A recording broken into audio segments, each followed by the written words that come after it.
정신과 의사가 여러분의 고민을 들어드립니다. 정신여고 시작합니다. 안녕하세요. JYP 박재영입니다. 써니 이혜선입니다. 김병호입니다. 왜 흐흐 웃으십니까? 이런 건 처음 KBS에서는 경험해보지 못한 저는. 네. 네. 아 그렇구나. 내가 아마 방송은 모든 라디오, 모든 TV 방송 다 했을 거예요. 근데 우는 처음 들어봤어요.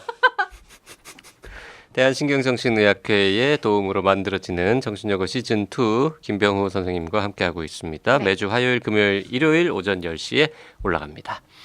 오늘은 놀란 고양이님의 사연을 만나보겠습니다. 안녕하세요. 제 동생이 걱정돼 사연을 보내봅니다. 우선 동생에 대해 간략한 소개를 하자면 현재 29살이고 말이 없고 내향적인 성격입니다. 친구를 만나기보단 주로 집에서 생활하고요.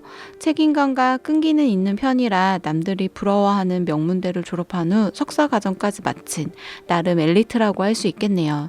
단지 이제 30을 앞둔 나이여서 그런지 요즘 들어 진로 문제에 조금 고민이 있는 것 같긴 합니다. 아직 취업을 하지 못했거든요.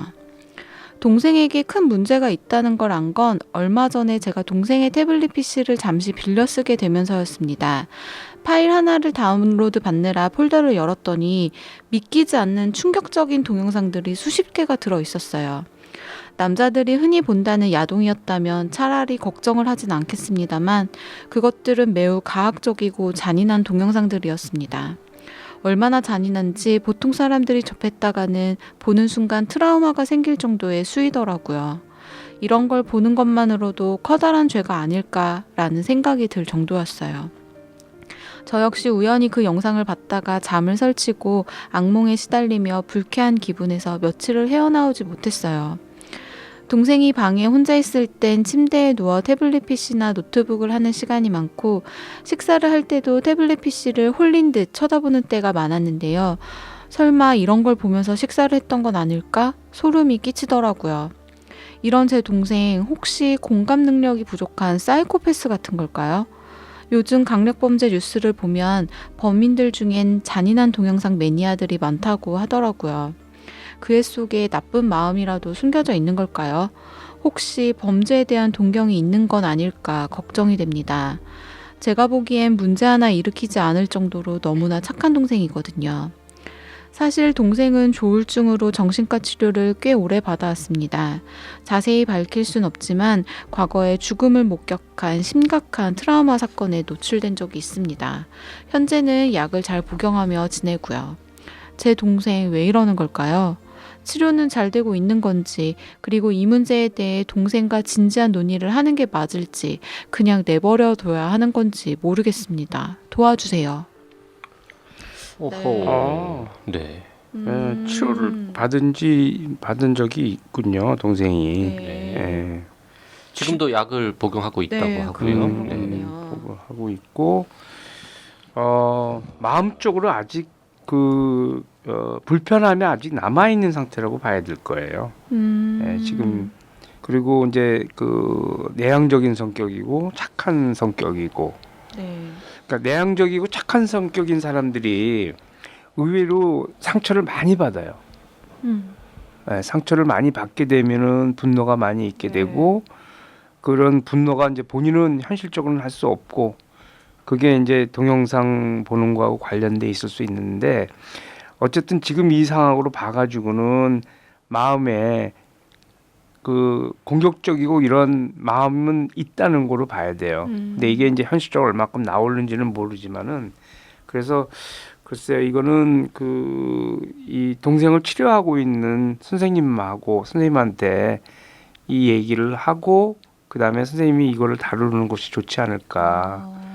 아마 이게 지금 보내주신 분이 놀란 고양이 분이 누나겠죠? 누나죠. 누나인 것 같아요. 예, 누나겠죠. 예, 누나니까 아마 누나가 동생하고 이 부분에 대한 거를 얘기하면서 그거를 다루기는 쉽지 않을 거고 이게 어떤 형태에 있는 건지 그거는 아마 마음의 상처와 관련돼 있을 걸로 생각을 하고 주치의가 이 부분에 대한 거를 같이 다루는 것이 좋지 않을까 그런 생각이 드네요. 그 주치의가 누군지 근데 모를 수도 있는데 만약에 안다고 치고 이 동생은 모르게 주치의한테 찾아가서 우리 동생이 이런 거가 있어요라고 얘기하는 게 가능합니까? 아니 그거 얘기는 하는 건 가능하죠. 그러니까 조울증이 있는 경우에 또 이런 병이 있을 때 가족들이 어떤 상황을 안다면은 주치의한테 알려주는 게 좋아요. 알려줘서 상태를 주치의가 가늠할 수 있거든요. 그 주치의한테 정보를 왜냐하면 이제 정신과의 조울증이나 조현병 환자들의 특징은 뭐냐면은 본인이 자기 병에 대한 거를 의사한테 자세히 알려주지 않아요. 왜냐하면은 얘기를 하면은 환자분들이 이렇게 한다고 또 약 용량이 올라가요. 이렇게 생각한단 말이에요. 그래서 본인이 정서적으로 힘들거나 그 불편한 거를 보통 그 주치의한테 얘기하지 않는데 이거를 보고 있다는 것도 아프다고 봐야 돼요. 뭔가가 예, 이런 병을 앓고 있는 분이라 그러면 그래서 아픈 상태라고 보고 그래서 이거를 주치의한테 우선 알려주고 귀띔해주고 네. 주치의가 뭐 누나한테 들었는데 뭐 이렇게 얘기하지는 않을 거란 말이에요. 그래서 네. 상담하면서 아마 그 내용을 갖고서 들어가는 거가 제일 좋지 않을까. 이 문제를 동생한테 직접 이야기하는 거는 일단 좀 보류하라는 말씀이신가요? 내가 볼 때는 그 얘기를 해가지고 누나가 동생의 마음에 대한 거를 다루기가 쉽지 않을 거예요. 그럼 그 내용을 갖고서 분석해 들어갈 수 있는 것도 아니고. 그 동생이 하다 화내면 더 그렇지 이상해질 하라 하지 말라 이제 이런 얘기가 되면 개입하는 거가 됐고 될 테니까 뭐 선생님한테는 뭐냐면 이거를 뭐 일르고 그런 것이 아니라 내 동생의 상태를 알려줘 가지고 치료하는 데 도움이 되게끔 한다 이런 관점에서 얘기해 주는 것이 좋죠. 저 같아도 걱정이 많이 될 것 같은데 네. 질문이 많습니다. 이 동생이 혹시 사이코패스 같은 거냐? 뭐 이걸 그 사이코패스라고 사이코패스, 얘기할 수는 네. 없죠. 예. 그런 건 아닌 것 같고 나쁜 마음이 숨겨져 있는 걸까요? 했는데 나쁜 마음보다는 오히려 상처가 숨어 있다라고 네, 말씀하신 것 같습니다. 나쁜 마음 전에 상처가 있지만은 하여간 상처가 있고 이게 얼마나 나쁜 마음으로 되는지 이게 정말 과학적인 것 때문에 그런 것인지 아니면 상처 때문에 그런 것인지 사실 알기가 어렵거든요. 그래서 이거로선 단정짓기가 되게 어려운 상태예요. 예. 범죄에 대한 동경이 있는 건 아닐까 걱정이 됩니다. 그런 가능성에 대한 거를 네. 예측하긴 되게 예측하기는 어려워요. 어려워. 이거는 어려워서 예. 만약에 조울증으로 치료를 꽤 오래 받아온 사람이 아니라 그냥 정신과적으로 저도 그게 궁금해요. 병원을 가거나 한 적 전혀 없고 그냥 겉으로 볼 때는 아무 문제 없는 사람이 뭐 직장 생활도 하고 있고 뭐 멀쩡한 친구인데 알고 보니까 집에 가서 맨날 이런 걸 본다. 그런 경우라면 어떻게 됩니까? 난 마찬가지인데 이거 가족이 이 부분을 갖고서 얘기하면서 치료하기는 되게 어려울 거라고 봐요. 29살인 성인인 사람이 일 보는 거를 누나가 됐든 부모가 됐든 이 부분을 갖고서 얘기를 할 때 어떻게 얘기할지 쉽지 않거든요. 너 그래서- 왜 이런 걸 보니? 예. 라고 할 수도 없고. 그래서 이런 부분에 대한 걸 그렇다고 치료받으라고 얘기할 수도 없고 사실 가족이 뭐 어떤 걸 하기는 쉽지 않은 경우에 보통 일반적인 그 정상적인 일반인이라고 한다면은 네. 추정해 볼 수는 여러 가지. 근데 이걸 하나를 갖고서 뭐 사이코패스다 또는 뭐 범죄적인 마음이 있다 이렇게 얘기할 수는 없죠. 요거 하나만 갖고는. 왜냐하면 사실은 뭐 지금 여기서 잔인한 영상이라고 그랬지만 게임 보면 다 그거 안에 총 쏘고 그쵸. 굉장히 잔인한 게임들을 얼마나 젊은 사람들이 많이 봐요. 왜 사람들이 이런 걸 많이 보느냐 하면은 자기 마음속에 있는 분노라든지 과학적인 어떤 거를 다른 걸 통해 가지고 대신 충족한다든지 이런 내용이 있는 거기 때문에 이거 하나만 갖고서 이 사람을 병적으로 추정하기 되게 어렵다. 게임은 어떻게 보면 이거보다 더 잔인하거든요. 그러면 한 시간에 막 수천 명씩 죽이고 이런 게임도 많으니까. 게임 뭐 저 요새는 또 뭐 드라마나 영화도 사실 되게 사실적인 표현이라고 하면서 되게 잔인한 장면도 많이 나오고요. 굉장히 많이 나오죠. 네. 굉장히 많이 나오잖아요. 이런 거를 규제할 수는 없지만은 네. 이걸 갖고 우리가 알 수 있는 게 정신과 의사들이 볼 때는 좀 위험해요. 너무 분노적인 거가 노출되는 거가 너무 허용적이고 지금 분노가 이런 뭐 영화뿐만 아니라 네. 사실은 뭐 정치하는 사람들이 서로 공격할 때도 굉장히 어떨 때는 난 스포츠 신문 보면서 놀래요. 상대를 뭐 깨부수자 뭐 옛날부터 있었던 얘기지만. 헤드라인 이렇게 뽑는. 그래서 우리 인간들이 되게 조심해야 될 것 중에 하나가 공격적인 본능이 실생활에 너무 많이 나올 때는 이건 진짜 위험할 수 있다라고 생각해야 되는데 너무 그런 형태의 것이 게임 많죠. 관련 논쟁 같은 데 보면 일부에서는 그런 잔인한 게임 같은 거를 함으로써 오히려 그 실생활에서의 해소한다. 어떤 공격적 성향, 본능 이런 게 해소가 돼서 리얼 월드에서는 오히려 그런 행동을 안 하게 하는 효과가 있다. 이렇게 주장하는 사람들. 그러니까 그런 사람이 10명 중에서 한 두세 명 있을 거예요. 근데 그것 때문에 더 폭력적인 행동이 둔감해지는 거가 더 커질 수 있죠. 사람 따라 다르지만 예. 그런 잔인한 게임 영상에 노출될수록 둔감해질 실제로도 그러니까 특히 어린아이들 어린아이들이 이런 거에 노출될 때는 사실은 그렇죠. 판단하기에 예. 어리니까. 그러니까 우리 인간이 인간 사회를 유지할 수 있는 것 중에 제일 중요한 게 뭐냐면 인간의 생명이 존중받아야 되고 인간의 인격이 존중받아야 된다는 거가 제일 중요한 가치로 알려져야 되는데 이게 인간을 죽이고 인간을 파괴시키고 이런 것들이 그냥 쉽게 많이 나올 때는 사람들이 갖고 있는 정말 우리 인간 사회를 유지하기 위한 명분, 인간은 인간을 사랑해야 된다는 거, 네. 인간을 파괴시키면 안 된다는 거가 깨질 수 있거든요. 네, 그래서 이것을 정말 조심해야 되는데 사회가. 근데 이게 또 게임이 이제 산업하고 연결돼 있고 그렇죠. 이게 뭐 우리나라뿐만 아니라 외국하고 또 관련돼 있으니까 무역도 이 부분을 일률적으로 규제할 수 있는 건 아니거든요. 예.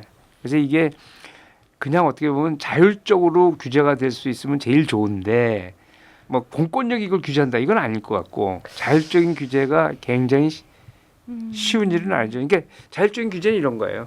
잔인한 게임하는 게임을 사람들이 싫어하는 거야. 예, 그런 시기가 오면은 성공하지 못하게. 그러면 될 텐데 아직은 그 정도까지 문화가 만들어지지 않는 상태라고 볼 수 있죠. 네.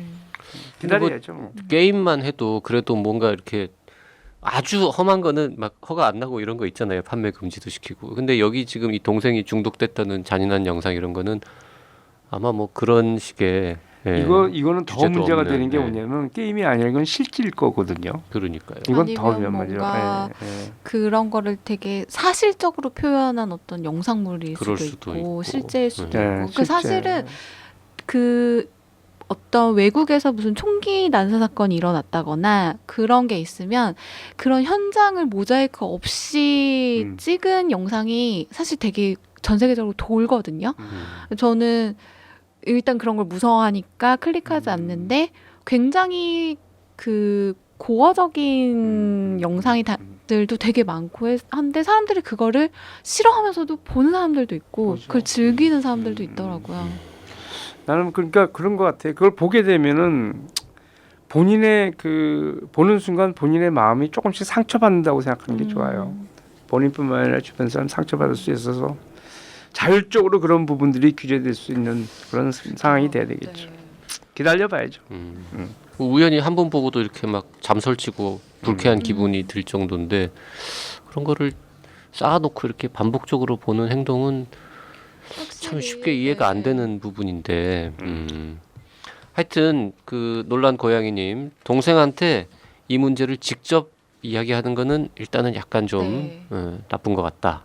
그것보다는 그래서 가능하면은 주치의한테 그러니까 말을 해서 이게 어떤 도움을 줄 수 있다거나 해결할 수 있는 상황이 아니니까 주치의 선생님한테 근데 말씀드리는 게 생각해 좋은 것 보면 같아요. 약간 궁금한 게요. 주치의는 이 정보를 누나한테 들었다는 사실을 말하면 안 되니까. 얘기 안 하고 그냥 알고 있는 거죠. 이제 환자가 이런 생각을 갖고 있다라는 걸 알고 있는 거지.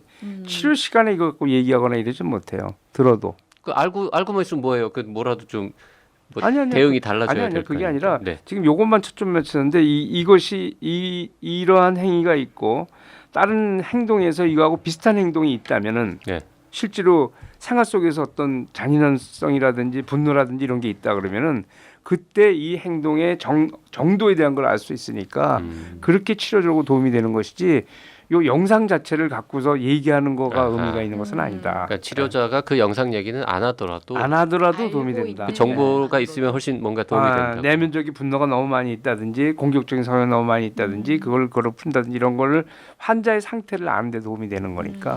혹시 정신과 전문의 중에 실수로 혹은 약간 좀